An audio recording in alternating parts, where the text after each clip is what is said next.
Hello, everyone. Welcome to Dungeons, Dragons, and Dice. I am your DM, Peter, and welcome to the very first session for our campaign. Let's virtually go around the table and introduce ourselves. All right, how about you start off, Greg? What's up, my dudes? It's your boy Gregulus. Hey, that's me, and I'll be playing your most favorite dwarf, Grjorn Smashstone. Hey, what's up, everybody? I'm Ty Wilson, and I will be playing Borok Grim-Sky. Hello, everyone. Welcome. My name is Christopher Summerville, and I will be playing Perry Longboffin. He's a Halfling, don't you know? Going to be fun. Check it out. Hey, everybody. My name is Amanda, and I'll be playing Waawaatesi. Perfect. Perfect. Clean. Great. Yeah. So, let me fix that one up again. The idea of a session 0 is to kind of figure out what we all want to play and make sure we're making a campaign, not just for me, not just for Greg, not just for Chris, not for just one person, it's for everyone. So we like to go over a few points first to make sure we're all aligned for the game for session 1 coming forward. So let's start off. Let's talk about campaign style. How long do you want this campaign to run for? Do you have like a number of 100 years? Well, like how many sessions do you feel like you'd want this to go for? Do you want this to be a short one, long one, medium-sized one? Let me know. I would say 100. I don't know. What is that? It's every other week. Oh shit. So 26 weeks in a year.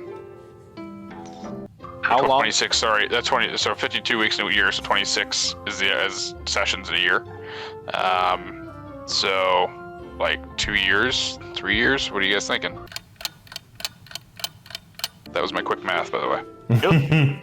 I think however long it takes for us to just have good time, learn something, and a good book to read. Oh, are we into the voices now? And second lunches. I don't know. All I right, just then. That's a bit. I mean, it makes sense to me. We can keep doing this for our session 0. Aye, it sounds like yeah. fun. It sounds like, I mean, depends on what Waawaatesi wants to do, but it seems like so far pretty open-ended. Kind of when things naturally end, I guess you would say. Yeah, I think that's probably the best way to go about it. Okay. Aye, but the dwarf's life is long, innit? And that, yeah, that's right. So let's kind of go into a type of game. When I mean a type of game, I mean I'd like the ones where I can kill things. so a murder hobo. So let's think of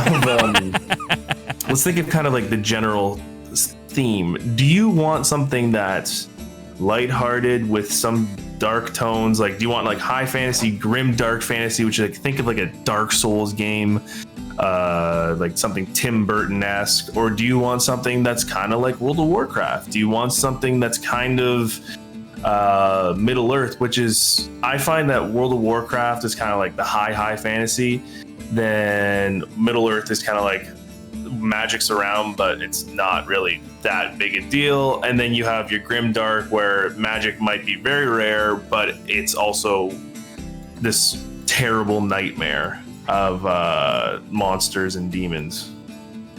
There's dwarves in World of Warcraft, right? Yeah. Then that's the way it should be. I think it'd be really cool to. Hey, where'd the voice go? It comes and goes. Comes and goes. I think so. Essentially, whatever you think your world is, I've played different. So I've actually never played World of Warcraft, but I love Lord of the Rings setting. If we're doing 5e, Lord of the Rings is going to be difficult because magic is extremely more prevalent than it is in Lord of the Rings. But saying that, Lord of the Rings ideation and culture and stuff like that, I think I'm really fascinated with that type. And I forget the other things that you listed off, to be honest with you. No, it's cool. It's cool. Like, it's Yeah. do you want like a dark? Do you guys like some kind of dark tones to it? Even though it could be like high fantasy, like World of Warcraft, or like kind of middle fantasy, like Middle Earth. but it can get dark at times. It can get really cheery at times. It's up to you guys. Yeah, I think that's kind of like middle of the road where we get. I like there should be an edge to it. I think some having those darker spots definitely add for effect and make it a lot more interesting. Yes. Than just kind of having like a bubbly high fantasy campaign. That's what like. I would prefer dark versus bubbly, but my character is going to be bubbly. Like Perry is very, very bubbly, so like a dark theme would actually be against his dream, but that's essentially what could be a fight and a goal towards is make the world bubbly, I guess, if you pick up on what I'm saying. Yeah. I think bubbly would be boring, but if there's got to be an edge, like Ty said. I think it's more about like being consequential. Like there has to be consequences to the things that we do to make it feel weighty. And I think that fits into both of what you guys are saying, like that middle of the road or dark. Like there has to be. I don't think we should be in the position where we feel like everything we do doesn't really matter and we're just running through the paces. Like something we should do should have consequences long term down the road and short term. You know, maybe we go into the bar and we talk to the wrong lady and this dude shows up and is like, that's my girlfriend, I'm gonna kick your ass. That kind of stuff. But then also it's like we take or we give a bum on the side of the road a couple gold or something, and later on he shows up and he's like made something of himself. That kind of stuff is kind of what I'm looking for in the world. In terms of it being high fantasy, low fantasy, dark, whatever, I think that's up to you. I think that it's your world and we're squirrels.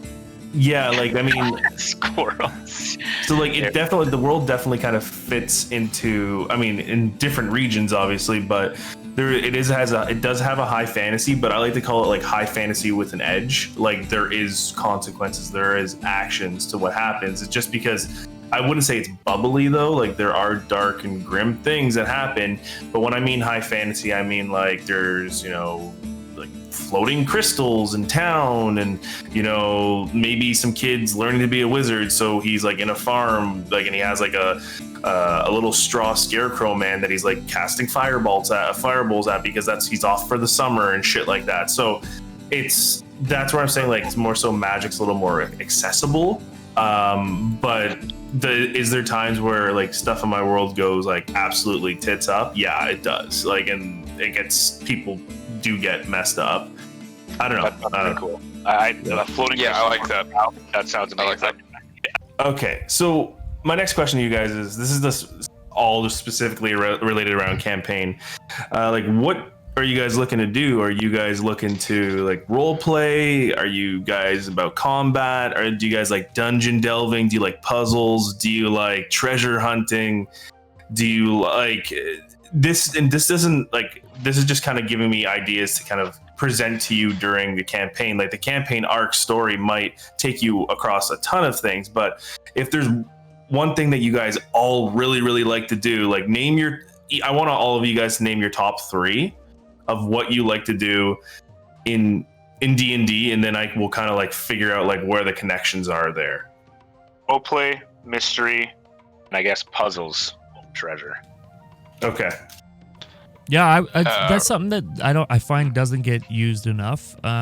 Long terms in campaigns, like one shots, there's always a puzzle of some sort, or some sort of mystery that you have to solve, and I find long-term campaigns tend to neglect that actually. When you brought that up, I hadn't thought about it, but when you brought it up, it makes me think like, yeah, we should be doing more brain stuff. But I suspect Ty and I are going to be kind of split down the middle with our role play and combat. I like to do both. I like to have it fairly balanced personally. Okay. No other like. I asked for 3, Greg. Sorry. I said puzzles. Oh, okay. Sorry, dude. I would say, definitely a mix of role play and combat. I also love character development, so increasing storyline for my character or everybody else's characters, and intertwining that stuff. And then I did have this. I know I had it. Role play. That's the other one. No, I said that Cool. already. I don't know. Yeah, role play combat, pretty much 50-50 right down the middle. But I also love like the character development and all that stuff. Are you gonna yell at him? Are you gonna yell at him now? Are you gonna Well, yell you at him? kind of okay, because role play and character development are kind of in the same breath for me. It's like, you know, you're it's like, do you guys like another thing? Sorry, I don't know if I mentioned exploration and stuff like that. Yeah. So when I think of role play, I kind of think of like the interactions between characters. Where if I think of character development, it's the like, you know, leveling up, but also like magical items and backstory for a certain character and stuff like that. I kind of break that up into. Beauty. That's what I meant when I was talking about that way. Then I will make that an official point. So suck it, Greg. Got him. Amanda, what about you? I don't really have the history to. What is that really loud? I don't really have the history of like playing to know Fair. what I Well, like. When you played last time, like, what did you really enjoy about playing it? Like, so you like role playing, pretty much. You like talking to characters, getting to know them. I'm guessing. Is that a fair assumption, or are you just kind of like, I'll just roll with whatever right now? I think I'm willing. Like, I just want to explore and learn more of that stuff because because totally. I'm new. I want to be able to try as much as I can of everything. Right? Yeah. I don't want to be limited to just one skill set. Yeah, let me be clear and say, like, these are just things I want to like highlight. There might be some things that everyone that doesn't like that they don't like doing might actually show up, and you might end up having to do it for part of the story, or like, you know, if you're going to be going down that route. But like, this is something that I know that like if you guys really enjoy, so obviously role play is sitting out there a lot, so there'll be opportunities to role play a lot, you know. I'll make sure that's built in. But yeah, Amanda, good point. I'm gonna try and give you like the buffet of D&D, and you can pick and choose for what you like. Sounds great. All right, so that kind of gives me an idea of campaign style and length and like what we're looking to do. But let's kind of go over the next few points. It won't be too long. Experience. How do you guys want to track experience? Do you guys like getting XP? Do you like seeing numbers, or do you like just kind of being told like, hey, milestone leveling, which is like, hey, after this fight, you guys are all level 1. Hell yeah, milestones. Milestone. Okay. Yeah. All right, perfect. And I'm going to Thank ask you every session if we've leveled up. And I will say, Did you Hey? hear Chris? Did you hear Chris? no, what do you say? He does? He does Oh, every God. session. Yeah. After Slap Greg him asks, on the wrist. after Greg asks every like 5 sessions, he's gonna D-level. And also, how and where do you guys want to level up? So do you want to level up after a long rest, short rest, at the end of a session, and then you're expected to come to the next session leveled up? What do you guys want? After Good every with the long session. I'm good at the long rest. I haven't Yeah, had, long rest is cool. I haven't found an issue with waiting for a long rest to level up. Okay. I like the long rest. Greg used to make us wait like a bunch of them. Yeah, that's Okay. how that works. If we can get, I know some of the early levels it happens, more quickly. But even if we could come into each session, if we're gonna do it on a long rest, with a heads up that like, hey, if Right. depending on how far you get, you guys might be leveling up the session. So just make sure you have your stuff prepared for Cool. your character leveling. Cool. And that would Yeah. be cool. If you're like, hey, you might level up this session if you don't, if you're not dumb, and then Yeah. I'll let them know. I'll make a note to let you guys know in advance. That way it can be a little more seamless, and we're not scrounging around for spells Yeah. and do stuff. Cool.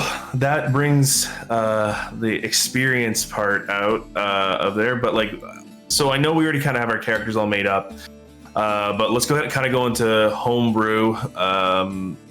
We talked about how some spells and cantrips are handled. So this is more so for you guys. I know we spoke about like counterspell and stuff. That's going to be a reaction.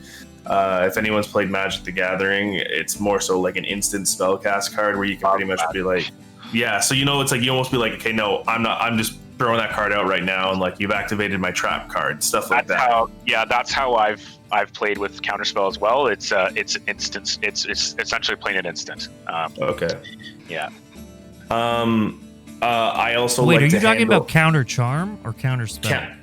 counterspell, counter charm, like anything that's like. Are we talking about the bard thing that we all had a very Yes. long conversation about? Yes. Sweet. So it's a reaction, not an action. It's a reaction, not an action. So essentially, what we're saying is, if a baddie goes, boom, I'm charming your mate. I can go, oh, I have a reaction as a bard.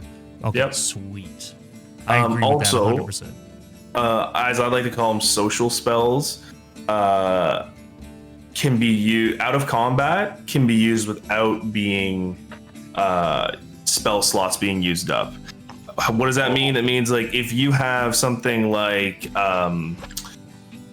let's say charm person in a spell slot and it's not being used in a combat scenario, I'm not going to be a dick and tell you guys not to use. And if anyone does this, I'm not saying you're a dick, but I'm just saying I found that a lot of people don't in my campaigns kind of get annoyed when they can't use a spell, and I'm like, hey, mark down a spell slot. But if it's something like you're in town and you're fucking with the shopkeeper and you want to charm him to see what happens, you're not going to mark down a spell slot. But if it's something like pivotal, like you're trying to charm a guard to get into a prison to go to break this person out, that's when a spell slot's going to be used. So think of it in a social aspect. If it doesn't do damage and it's just kind of like willy-nilly, like just trying to show off that you can do spells, you're not going to mark down a spell slot. But when it does damage and when it's pivotal to a story aspect, that's when spell slots are going to be used. And that's just for prepared spell. And that's just for... Huh? Sorry, I'm interrupting you. I just think that's absolutely amazing.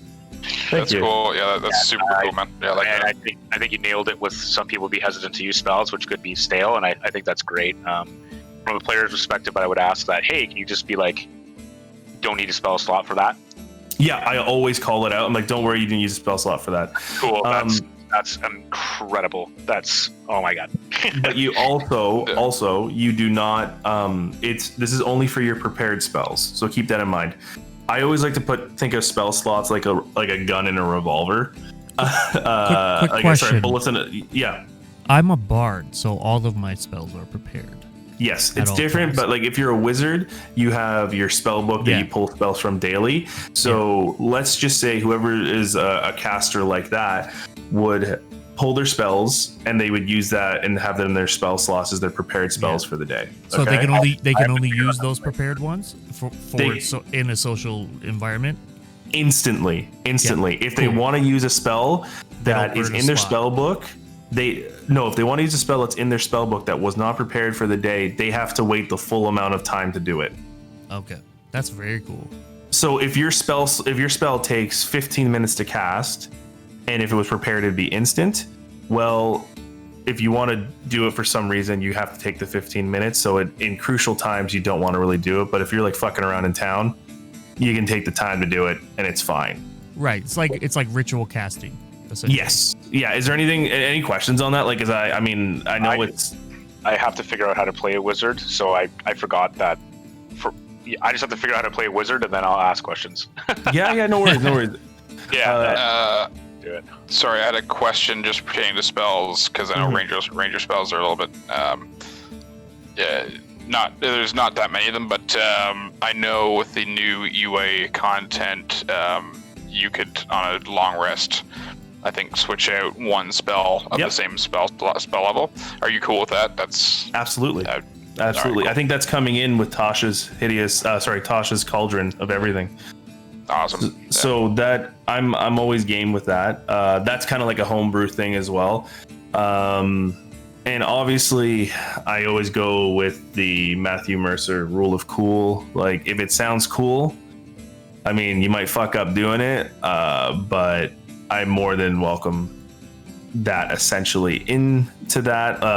Like, I always want, if you want to say like, I want to do like I want to grab onto that rope, swing myself over, and I want to stab that person like with like an acrobatics attack, right? I will make you do the rolls I'm not going to say no. You can only stab in your turn during a fight. No, you can flavor it, make it cool, make it fun. Like it's a fucking show. Everyone's gotta have fun.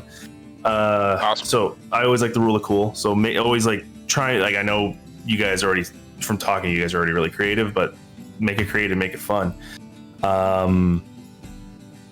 There are something. Oh, sorry. Go ahead. Sorry. Go ahead, Amanda. I had a question about spells. So for materials during spells, are you expecting us to have the materials for each one of the spells that we're casting if it requires them? Good question. I know some people have focuses and like material bags. I'm not going to say, all right, Amanda, I need you to get 4 clovers and 1 cat's tail for this to actually go off, right? But if you say I go top up on my material spells, like I'll get back to you on guys on that one just in case. But I am not a stickler with it. I don't make a ranger count their arrows. But if you say I'm topping up when I go into town to get arrows, I expect that that like if you bought 50 arrows, you're gonna mark them down. I find in my experience the typical flow for that has been like specifically for like spell components has been there are like a few major spells that might require it. Like I think it was like greater restoration requires like some big diamond or something like that. Where you're like, you probably should have it for that. But like for most spells, everybody's just like, whatever, who cares? Because otherwise it becomes super tedious, right? Yeah. I mean, like even Amanda, for you, like a druidic focus can be like, you can use a sprig of mistletoe or holly as a spellcasting focus as described in the spellcasting section. So you can always use that instead of getting the materials, right? And I think so that was part of my question too, is that if I'm using, like, say I have a sprig of mistletoe for my druidic focus and then a spell calls for it, I don't lose that sprig of mistletoe, right? Like I still have that. It doesn't disappear because I've used the spell. Right. It doesn't. At least in my games, I hate having to make people constantly go in and top up in towns. While that also brings good role-playing opportunities, but I think a spell focus is probably just the best to kind of get around things. Wizards have their like orbs and stuff like that or whatever. It's flavored. I want you to flavor it the way you like it. Wizards have a book. We have our spell book, and that's it. Yeah. So are you guys okay with that? Like with like just 100%. using your focus and using your focuses, and if it's a spell that you don't know, and let's say it's a spell outside of your class for some reason, you would need the components to try and cast it at a very very, very steep difficulty.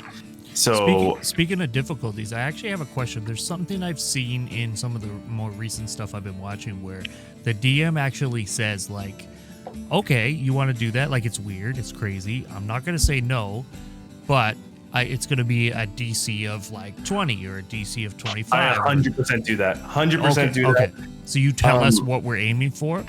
So, case in point, just listening to the most recent podcast episode of Critical Role, one of the guys was just trying to see if his spell was still on within the hour, and he just made him roll a d20 plus his intelligence modifier, and he said if it's above an 11 plus, you hit it, and he didn't hit it, so he's like, hey, my spell's worn off.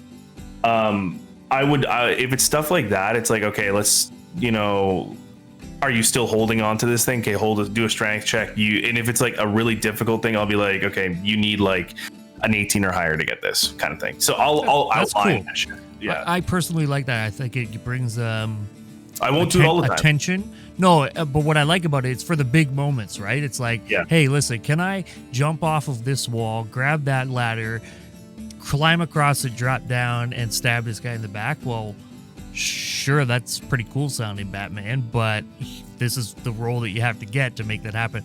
I like us knowing. I like the audience knowing. To me, I think that brings a level of tension to the game, which makes it really cool. Only do it in intense moments, really.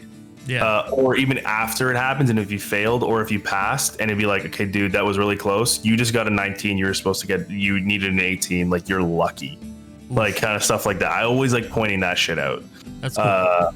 But that's pretty much it for Homebrew. Other than like we're playing in Azlos, the world. For obviously certain people, they're going to have more information on the history of the world and the gods of the world and maybe the creation story.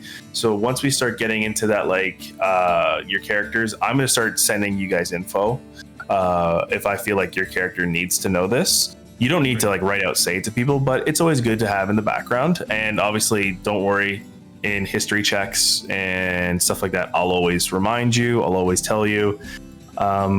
Insight checks, I like to personally tell a person. I like to DM or whisper in their ear. Whispers. Yeah, I don't want to let everyone know what's going on because it ruins a story element.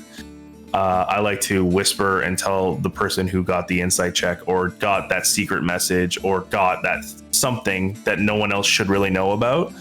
I will make sure that person only knows.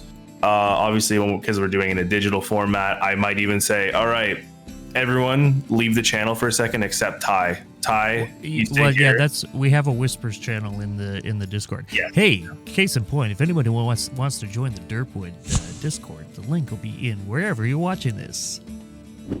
I'll see myself out. So that's pretty much the Homebrew style of things. And we only got a few more points, and I'm sorry guys, I know I'm talking my ass off, but any questions so far or any like things you want to add in? I'm not holding court here. It's a democracy. I do have a question actually, because I don't have a problem or a question about what you've already outlined. My question's more about like how flexible you are to implement things as we go along, because I think we're all going to be growing as we go and learning like what other people do and things. And are you open to, and flexible to bring things that we hear outside of this in? I am very open to trying something, and if it doesn't work, it doesn't work. I'm not going to be like, no, this is my way or the highway. I want to try stuff out. I've tried a ton of session planning things differently. I've tried a ton of other like monster and the encounter planning off of other people's stuff, but I'm always open to trying something, and that we can always talk about too. I'm always open to developing new systems too. So if like, for instance, if we're working on like a crafting system or something like that, like I want to work with the person on that and try and introduce it. So that I'm always open to it. But if it doesn't work, I'm not going to bend myself over backwards to try and make it work. You know? I love that. I try to be like liquid, flowing. Good. Be like water. Exactly. All right.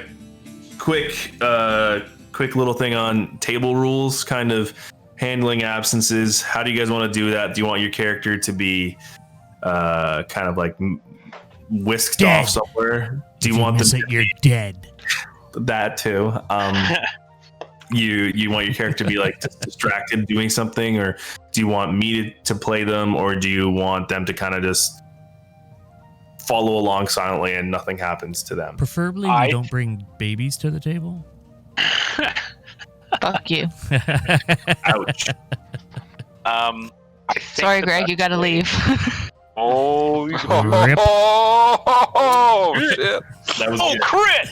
Oh, crit! Okay, so for absences, I think the best way to handle it is, how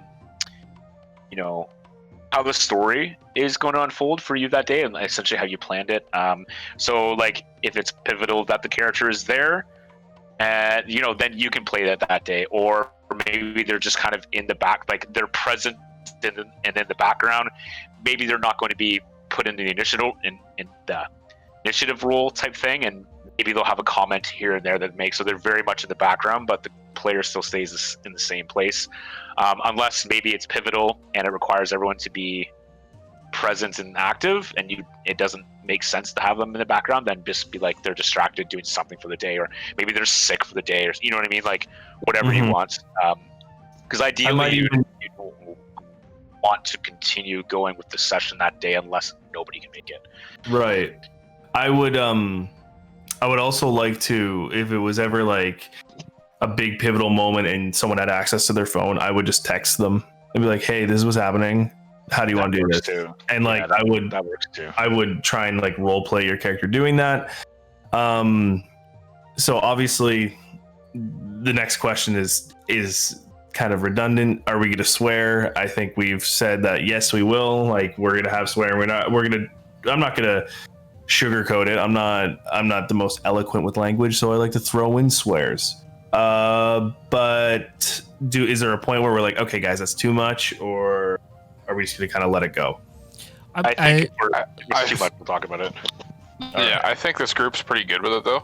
Yeah. I know that it's never been an issue in the past of us, like kind of going over the top. So I think we're good that way. And But yeah, we can definitely talk about it if we have an issue.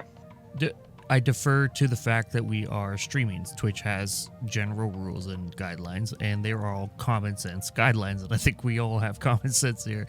And we're not going to say inappropriate things. And I don't think in any of our hearts that we feel inappropriate things. So I think we're good with that. Okay, cool. Obviously, distractions at the table. How we feeling about that?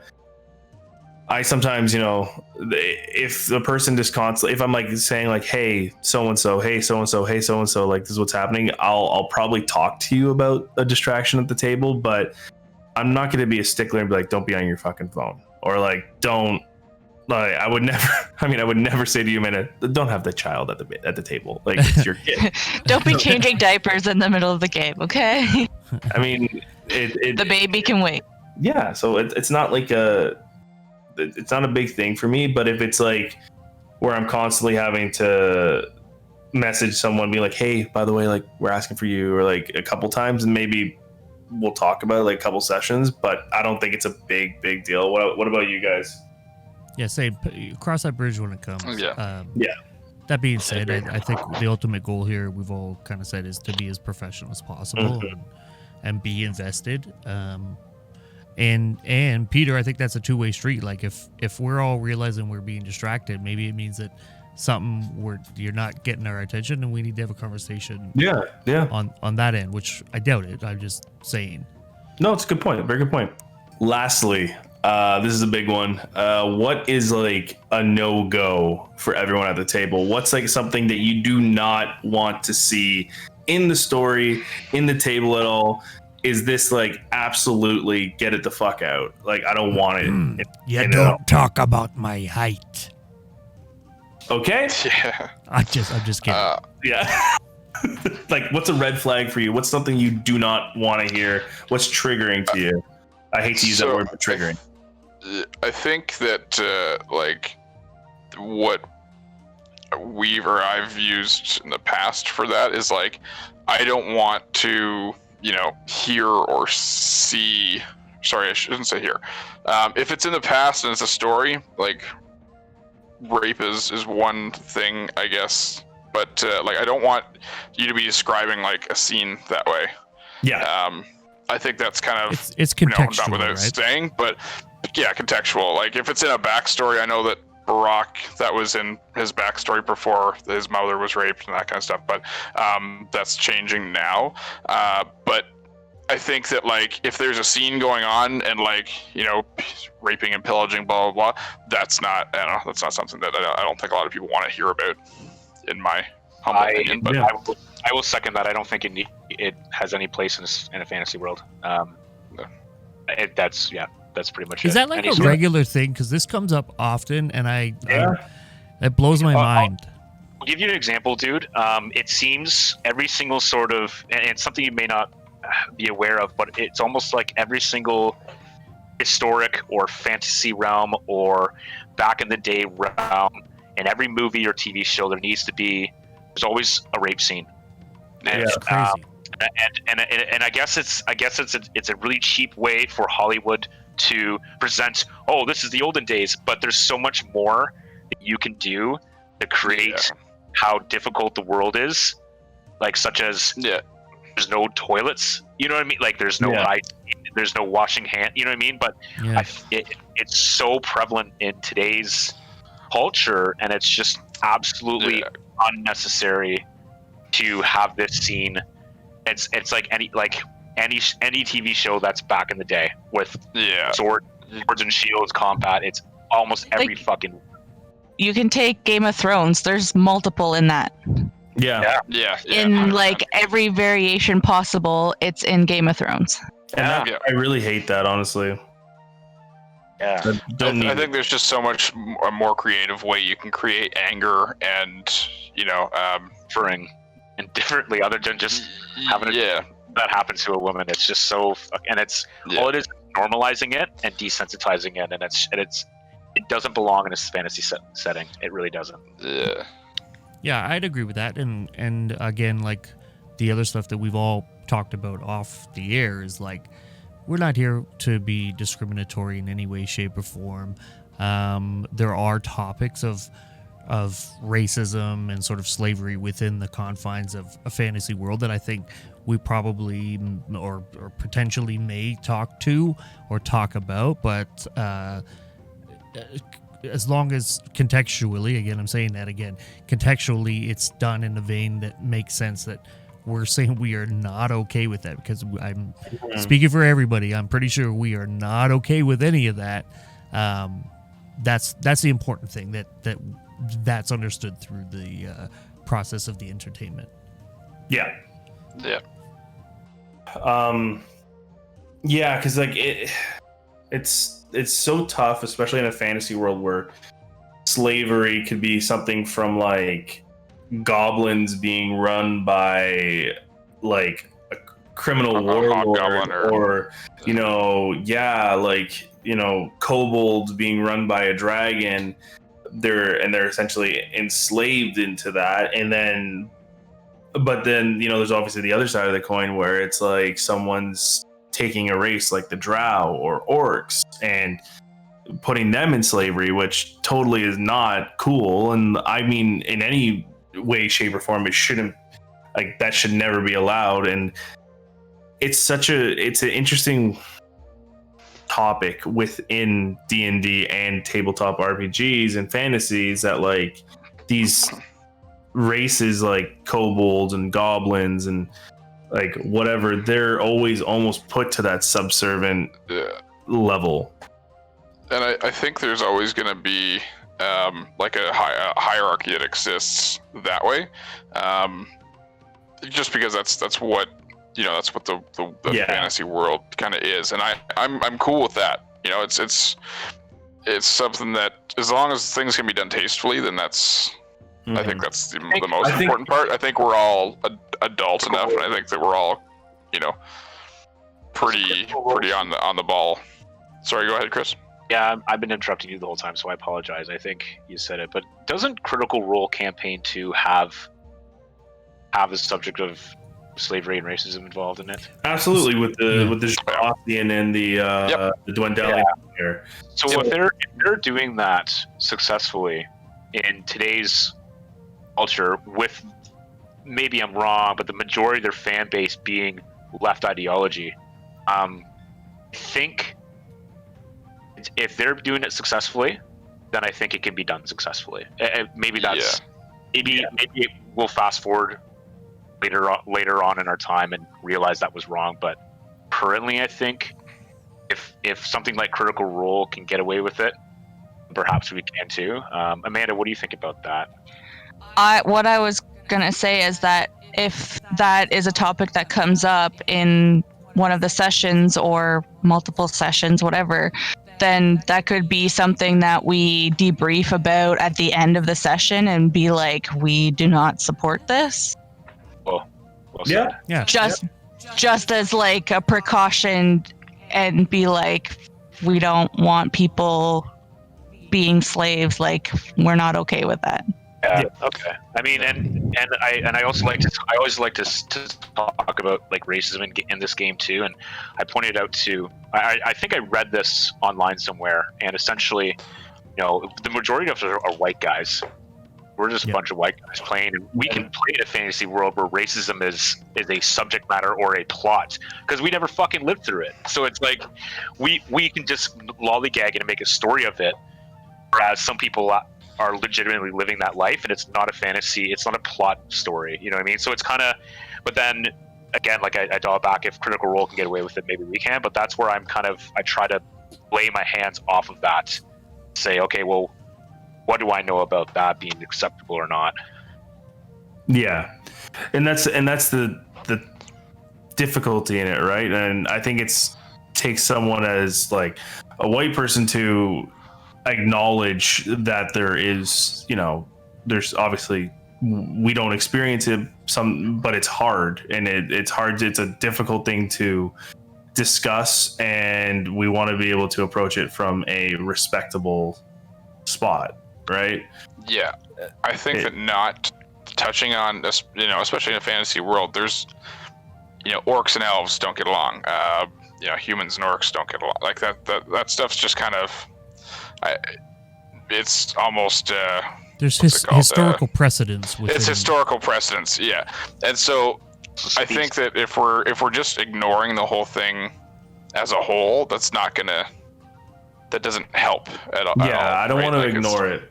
I don't want to ignore it, but I don't want to run at it head on. If it comes up naturally, then I would love to make sure we're going in the right way. Right. Yeah. All right. Cool. I mean, any other kind of brings the table rules thing down, but does anyone want any like points or things they want to bring to the table that like they don't want to have at the table, or like any questions? Actually, there is something I wanted to clarify amongst the players. I assume we're okay just because I've played with all of you before, but none of us are playing evil characters, right? No. That was in my next point. That was in my next point. So I mean, if we're gonna jump in, let's talk about character creation. So, from what I understand, I assume now it's mostly good or neutral, right? For your characters. Yeah, that's correct. Yes. Yeah. No heel turns. Amanda and I are playing neutral, chaotic neutrals, I believe. Okay, cool. So I generally don't I'm not gonna be that much of an asshole on you guys about like your actions, but I like to try and give you like a 3-strike rule, like 3 big things that your character does that is outside your alignment. So if you're good and you go and kill a random citizen or purposely, or the person who's begging for your help, you slap them in the face, like I will actually mark that down. I will notify you after, be like, hey, listen, you're kind of teetering close. But you can also get rid of those strikes, let me just say that too, by doing something else. But I like to go in a 3-strike method. That's great. So it's like the Fable rule. Yeah, exactly. But you could always bring it back, but you can also go down and your alignment will change. I've never had to personally have someone their alignment change unless they wanted their alignment to change, and that's a different side story with my brother. But yes, I will always notify you, and usually when I say there's a 3-strike method, everyone fucking kind of stays in line. And it's not to, I just don't want murder hobos running around saying they're good, you know? Yeah, definitely. Yeah, totally. That's in line with what we were talking about earlier, or what I was talking about earlier about it being a consequential world that we live in. There are consequences to all of our actions at all times, and I think that's important. Right. So 2 other points. You guys will be starting at level 3. Yeah. Sorry, another point after that too. You guys will be allowed to select feats. So if you don't know what feats are, they're features, not feet. No feet picks from Greg. It'll be feats. So you can find those on. Actually, I don't know if you can find them on D&D Beyond. If you guys can't access them easily, a lot of them. You can. Yeah. You can access a lot of them. Also. Oh shit. We can bring you Greg. into. Yep. Yeah, I'm gonna send those invites right now. Okay, perfect. We have a campaign where we've actually purchased a lot through D&D Beyond. So if you guys log into that, you'll have access to it. Yeah. So tons of shit. So yeah, feats. You're starting at level 3, and oh shit, what was the other one I was gonna say? I just want to say I have unusually small feet, so. Okay, well, you can buy new feet. I've got hairy hobbit feet. If that helps. Oh yeah, likewise. Yeah. Hopefully we don't have to sell those, feet pics later on, guys. Let's try not to get there. Let's be successful without it. Yeah. we don't need to be making OnlyFans over here. Multi-classing will be available at level 5. So if you want a multi-class at level 5, you'll be able to start doing that. Oh, that changes my build. Oh, that changed. Okay. Sorry, guys. Yeah, I realized I kind of was backwards in what I was talking about. I apologize, but I mean, it's better we're doing this now beforehand. I fucked it up. It's totally on me. I just was not thinking right that day because I think both of you asked me about it on the same day. So yes, no problem. I will. Are you saying that my character have feats in general instead of ability modifier? Or are you saying that we start with a feat? You can on top of your normal like racial ability modifiers, you can have 1 feat on top of it. Oh snap! That's cool. I always. Oh shit! Fun. Okay. Yeah, I like that's fun. I'll have to that's why I mostly pick human variants because I value the feats so much. So. Huh. So yeah. 2 feats. Except I'm playing a Hobbit already, so whatever. I'll be honest, I hate having games feel so rigid because like the feats are like, oh, like that makes that person overpowered. That makes person overpowered. It's like, no, fucker, just make the things tougher. That's it. That's my response to things. I agree with that 110%. Make your encounters harder and make your characters cooler. So yeah, I want you guys to have so once again, apologies on that multi-classing at level 5. You're starting at level 3. You will be able to pick a feat on top. We level up every session, right? So we're good. No. You get your ability attributes, your racial attributes, and a feat. And yeah, create your characters on D&D Beyond, please, for the time being. And the final one I always like to end on is death. How do you guys want to approach death if, or hopefully never, your character dies? Do you want there to be an ability in this high fantasy world to be able to resurrect? Or do you want to just reroll a new character? I like to leave it up to you guys, but I want to know if there's an option to resurrect, if you guys would be interested in taking it. I mean, yeah. Yeah. What an option for resurrection, like without, like cleric terms your of it? Team. So I would say your team, if you don't have a cleric that can actually resurrect, there would be like almost a quest sent forth for your team to go resurrect your characters, and then you would roll almost like a brigand or someone that would help them in that time. Or you can just, if you have a cleric or someone that can actually resurrect you from the dead, you just do it that way. It's tough to say now because you always want to wait till like your characters you're like a little bit more into your characters, but I feel like you guys kind of know what you want so far. But yeah, let's leave it as an option to resurrect. If there's no resurrection available, you guys can seek it out. Let's just say that. Yep, cool. That's kind of what I'm used to playing anyway. That if for some reason you pretty much have to purchase someone who can. yeah, like Max the Miracle Worker and Princess Bride. Yeah. But yeah, that's pretty much it. That's a session 0. It went a little long, but yeah, it looks like we kind of have an idea of what we want to play in Azlos. Awesome. I think with the resurrection thing, like I think that in the beginning it makes more sense to have the ability to resurrect, and then like later down the line, maybe like a year from now, if you die, you don't want to play the same character, so then it would make sense to just roll a new one, right? Yeah, and that's a good point. I always like to bring it up to the player and be like, hey, do you want to make the new character? Do you not want to? It's totally up to you guys. If you guys don't really want to be resurrected, I'm not going to force you guys to resurrect. But that could be something that we talk about at like our monthly session, like meetings or whatever, right? Is that if we're at a point where we still want to keep resurrecting, or if we want to start rolling for a new character?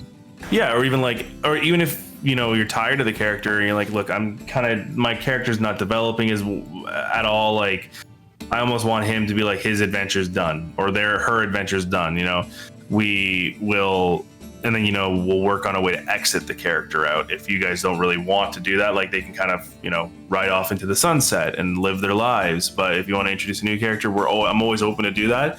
I just don't want to be switching characters every friggin' month. It's just, it's on those big things. If anyone who's watched Critical, like Campaign 1, Scanlan taking that little break, that was fitting and that was great. And then you got Tyrion Darrington, who was also equally as good, but nothing beats Scanlan.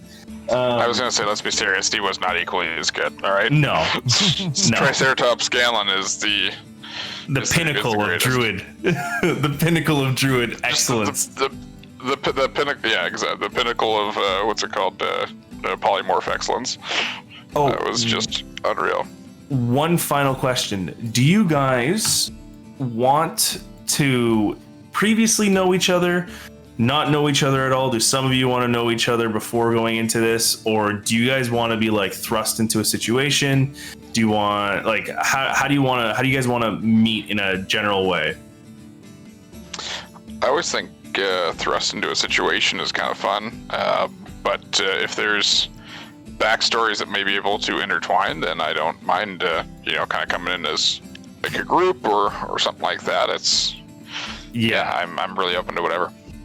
And it doesn't have to be everyone, keep in mind. So Amanda, for you, if you want to not latch on, but how we've talked about your character, maybe there's one person that you've known before that you brought into this, or you kind of happen upon them. I just want to know if majority of you guys want to meet just randomly and you're thrust into a situation, then I will work that in. Or if someone says I want this person to be traveling partners, then I'll work that in too. I think go ahead, Amanda, sorry. I think for my character, it would make sense to know one person going into a group, because she isn't very good with people, right? She's never been around people. So to just all of a sudden meet a group and then be okay with people doesn't really make sense for her. It would make sense for her to be comfortable with one person and maybe have known them for a couple weeks or something, and then be introduced to other people. Okay, perfect. That's great. So, Amanda, why don't we talk about our backstories a bit more? That might be a good. We might be able to work something out that way. Yeah, my backstory is pretty intense, and I wanted to make sure that everybody was on board with what my vision was of going forward in the first few sessions too. So I had planned on posting my backstory on the Discord just to make sure that everybody is good with that, because it's kind of... Yeah, perfect. I think that's great. Yeah, what she's saying is it requires everybody signing off that will be comfortable kind of encouraging her and understand where her character's coming from and where she wants to take it. And I think it's important that we kind of all do that as well. And that's why we've talked about in the past about building each other's backstories and then revealing the parts that aren't the secrets. We don't want to reveal everything, but kind of reveal our motivations and why we're doing and why we're here, because it gets us all thinking about that as a group.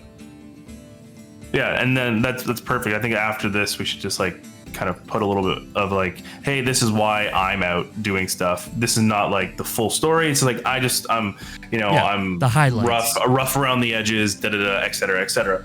Obviously for Amanda's character is a little bit different, and you'll see. I've already spoken with Amanda about it. I love the character and fully endorse whatever she's going to do with it. So as long as you guys sign off on it, we're great. But I know that now Amanda's character wants to have at least one person that she knows So Yeah. I'll allow you. I'm not going to tell you. I'm not going to group you guys up. Whatever. If you and like Ty, you said you guys are going to talk about your characters. If you guys end up saying like okay, well Ty's character and Amanda's character will enter the session 1 together, then I will put that in the notes, and you guys can tell me. We've known each other for months, or we've met each other 2 days ago. Greg, Chris, what do you guys prefer? Do you guys want to be like? What about you? What? I'm totally indifferent. I'm comfortable doing and being wherever you want to put me, and I will roleplay the shit out of it. So I am in the exact same boat. Essentially, I'm going to work with my backstory with you. I'm very, very on board with helping someone's background. It sounds like you've got some ideas, so if you can incorporate our backgrounds into that as well, and that could be our starting point, that's great. Yeah. So like, I'm the same way. Yeah. So ultimately, I'm a bard, so we're starting at a tavern, and I'm performing, and everybody. No, we're not That's starting how a it game goes. like that. Damn it. I just want to take everyone's backstories into account as to possibly why they would be in the same area at once. I usually have an explanation for that, and you might not all start in the same area, but you might start in the same vicinity, let's just say. But yeah, that's it, guys. I encourage you guys to kind of, Ty and Amanda talk about the backstory a bit. Let me know what you guys think, if you guys want to kind of latch on and start off together. And let's start fully bringing out the character backstories, and we'll start working on something. I'm excited. That's great. Yeah. Sounds awesome. So Sounds good. that seems like a good place to shut her down for the night and get us prepared. Give her some time. For all those who are logged on right now watching this, stay tuned. We're going to be setting this up in the next couple weeks or so. We will let you know. Make sure you follow at DDND SHOW, DDND show. That's a mouthful. We're going to get used to that as we get going. And maybe, Ty, you could take us out for our first official session 0. All right. Thank you, everybody, for watching another episode of Dungeons, Dragons, and Dice. Okay, bye. Out of bounds.